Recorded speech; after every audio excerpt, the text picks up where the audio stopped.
Hello, I'm Yuri, and welcome to Discover History. Today we'll talk about the high seas sailing, sword flailing, gold gaining, piss odor emanating swashbucklers of the Caribbean, pirates, and the horrible reality of actually being one. It is true that you could become very rich as a pirate and escape the Matrix. The reality for many was that they were homeless men at sea at best, and their existence was filled with piss, scurvy, barely edible food, and more piss. Not to mention every country wants your head on a spike. Not very cash money, or in pirate terms, not very gold doubloons, my matey. Nonetheless, how bad could permanently being on a 17th century Caribbean cruise be? Quite bad. Trust me. We'll start from talking about their horrible diet. You can forget about fresh meat and dairy, fruits and vegetables, as well as anything with actual taste. The thing pirates ate was a thing called worm castles, a massive brick made from wheat and water, which was so hard they often just slammed it with their fists into barely edible chunks. Besides the fact that cardboard probably tasted better, it also had some other issues hidden in its name. It was infested with weevils, which is why it was eaten in the dark. The only real upside is that you had something resembling taste help you down it. Grog. It was just rum mixed with water and lime juice, but still, not that bad. And after you were done munching your wheat brick, you could comfortably lay down in your spacious quarters and rest before battle. In your imagination, that is.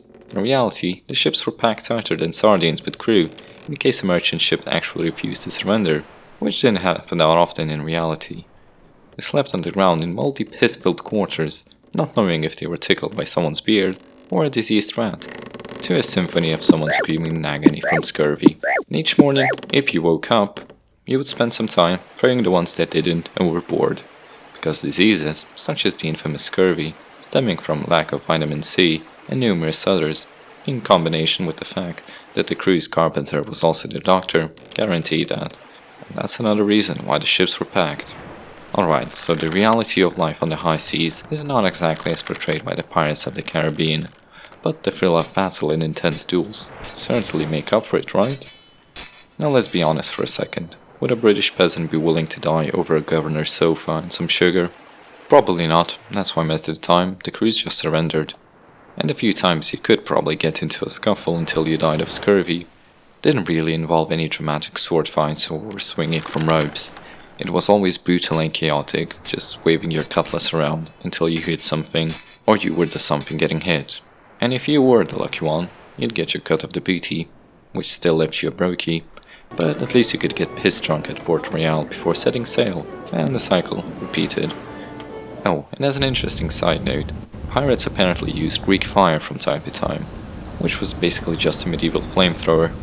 Seems counterintuitive to burn the thing you're trying to plunder, but don't ask me, I'm not a pirate. So now you know the not so glamorous reality of being a pirate. Would you still be one? I think the answer to that question is quite unanimous. Anyways, that'll be all for this time. If you enjoyed the video, go check out my other ones. I guarantee you'll find them just as interesting. Thank you all very much for watching Discover History.